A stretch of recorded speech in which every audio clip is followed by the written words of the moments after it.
Another great day of Four Nations hockey as a final has been set up between the United States and Canada, where four Lightning players will be participating. We'll spotlight some more Lightning players in the Four Nations face-off on today's episode of Locked On Lightning.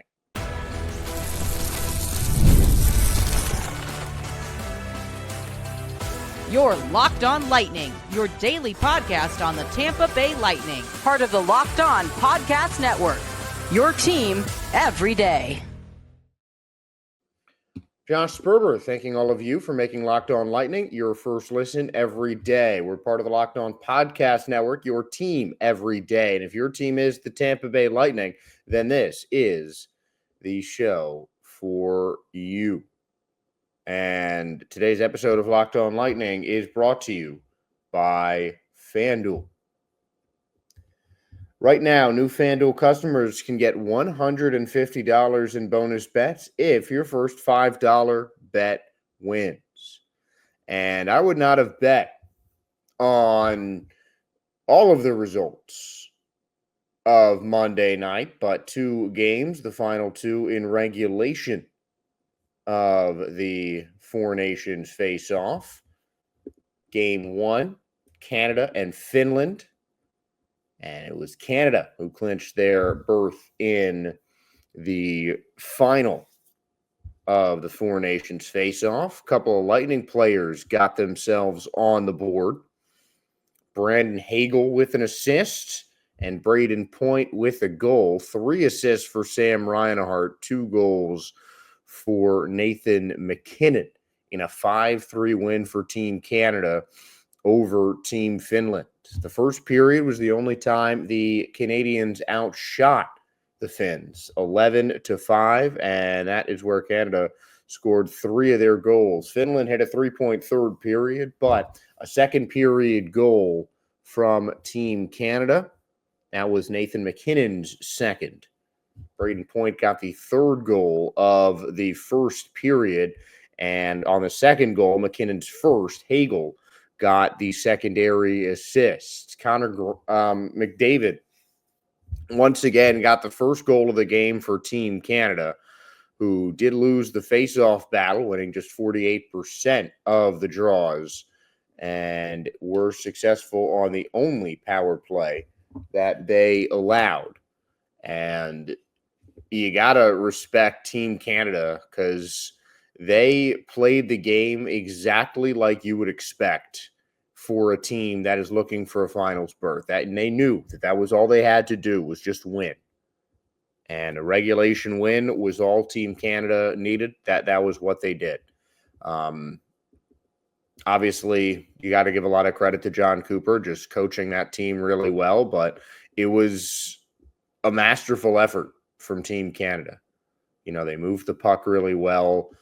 They played great defense. Really, I mean, it was a shutout for most of the game until about halfway through the third period, where Esa Lindell put in a snapshot in close, and then Granlund got 2 quick ones in the last 2 minutes of the game. But I mean, the scoreboard really didn't show how much of a dominant performance from Canada that it was, because really until those last couple of minutes where they just eased off the gas a little bit, it was just dominance. It was just Canada in complete and total control. So I think that was just so impressive to me that really it seemed like Canada was in control even when Granlund was firing in those two, because you get those 2 goals in 23 seconds. And then, 20 more seconds later, Sidney Crosby ties it up. Sidney Crosby ends the game with the empty net goal.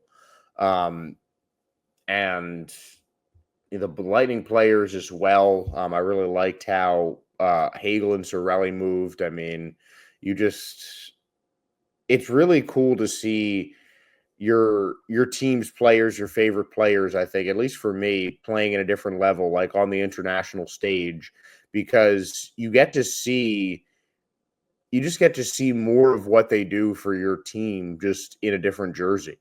And for me, as someone who does come from Canadian heritage, seeing these players that I've been seeing with the Lightning all year represent Team Canada, and do what they, just do a lot of what they do with Tampa, um, for Canada is just really, really cool to watch.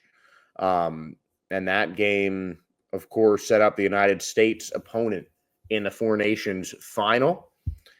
So the United States game did not matter for the standings, but one of the reasons that this tournament has been great is that each game has really been treated like it has been of the utmost importance. And Sweden certainly did that. They knew that they didn't want to be the only team without a win of any kind, as they ended up taking down the United States 2-1. Victor Hedman did not get an assist.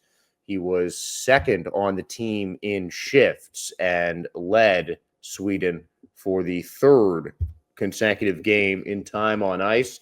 Hedman finishes third place in average time on ice over the Four Nations tournament.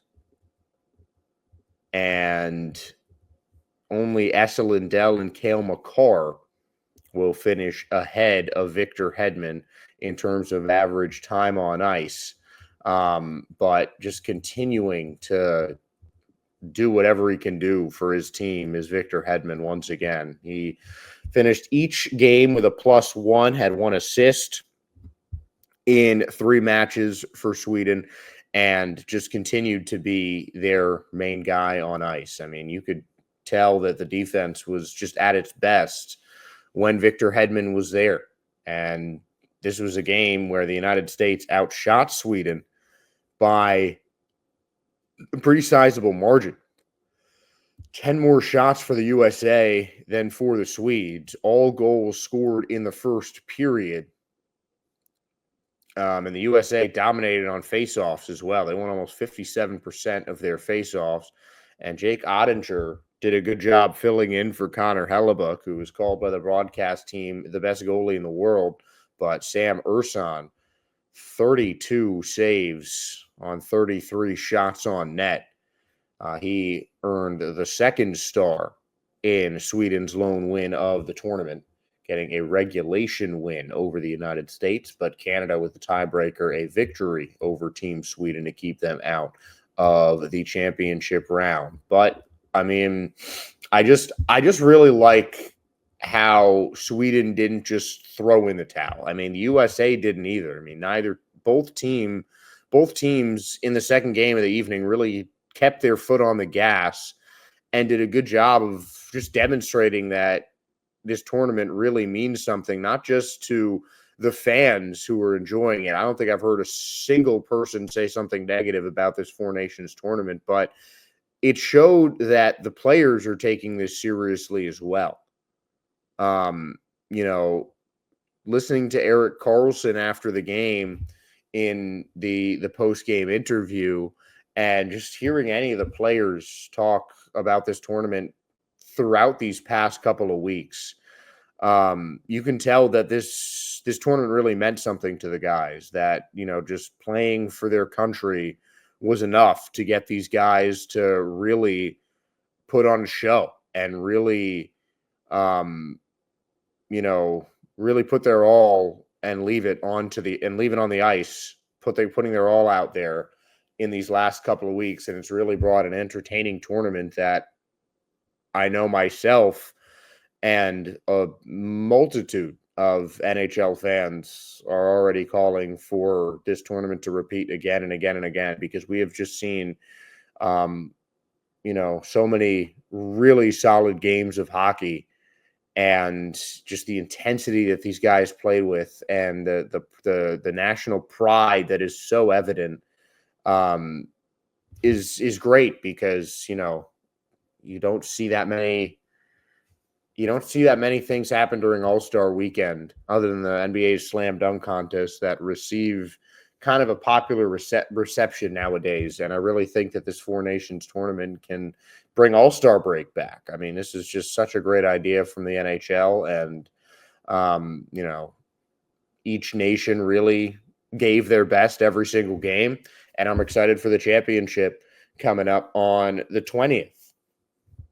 Some Lightning players set to shine out in that. For Team Canada, 3 players representing in Brandon Hagel, Braden Point, and Anthony Cirelli. Jake Gensel representing the United States. But this segment, we'll talk about the Canadians because each of those 3 players, Hagel, Cirelli, and Point, have each been in the midst of breakout NHL seasons that led them to their Team Canada selections on this 4 nations roster. So that leads one question. Which of these Canadian Bolts is most improved after a strong start to the season?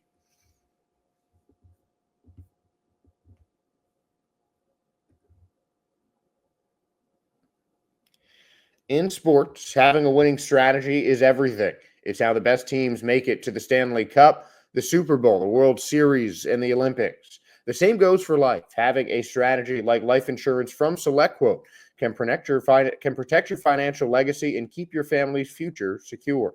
SelectQuote makes it easy to find the perfect life insurance policy. As one of America's leading insurance brokers with nearly 40 years of experience, they have helped over 2 million customers find $700 billion in coverage since 1985. What sets SelectQuote apart is their personal touch. Unlike other brokers that offer one-size-fits-all policies, SelectQuote's licensed agents tailor coverage to fit your unique needs. If you're in good health, you might even qualify for same-day coverage of up to $5 million with no medical exam required. And it's more affordable than you'd think. You can get up to $1 million in coverage for as little as $20 a month. So get the right life insurance for you for less at SelectQuote.com/LockedOnNHL. Go to SelectQuote.com/LockedOnNHL today to get started. That is SelectQuote.com/LockedOnNHL. SelectQuote. They shop. You save.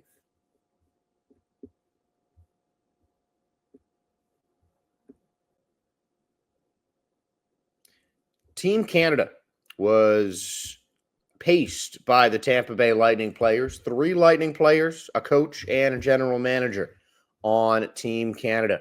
Braden Point was one of the first 6 selections back in June of last year for Team Canada. Anthony Cirelli and Brandon Hagel joined Point for when the selections were finalized later in the season.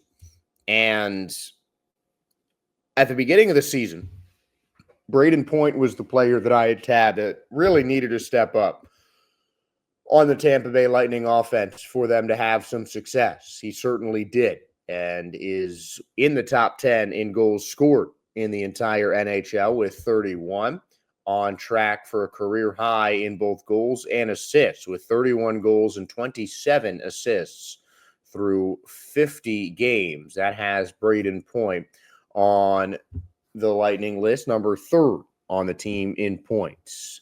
Jake Gensel is one of just 2 players ahead of him, Nikita Kucherov being the other one. And Gensel, 26 goals, 36 assists for 62 points. Cirelli with 20 goals and 22 assists for 42 points. Now, Cirelli and Hagel were 2 guys that I really feel played their way on to Team Canada's roster, and Braden Point has turned into one of the best goal scorers in the entire NHL. Now, I don't want to detract from either of these players' skills before this season because they were certainly there, but it is clear that each of these 3 Lightning players are going through somewhat of a renaissance and a bit of a star turn as Braden Point has really established himself as one of the NHL's true superstars, and Brandon Hagel is making a star turn as well, with Anthony Cirelli emerging as another one of the best 2-way forwards in the NHL also. So, who between these 3 is going to be the most improved? And to me, I think that puts the debate squarely between Brandon Hagel and Anthony Cirelli.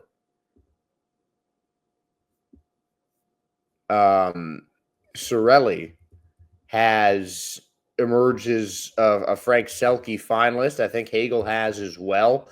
But for Hagel and Cirelli,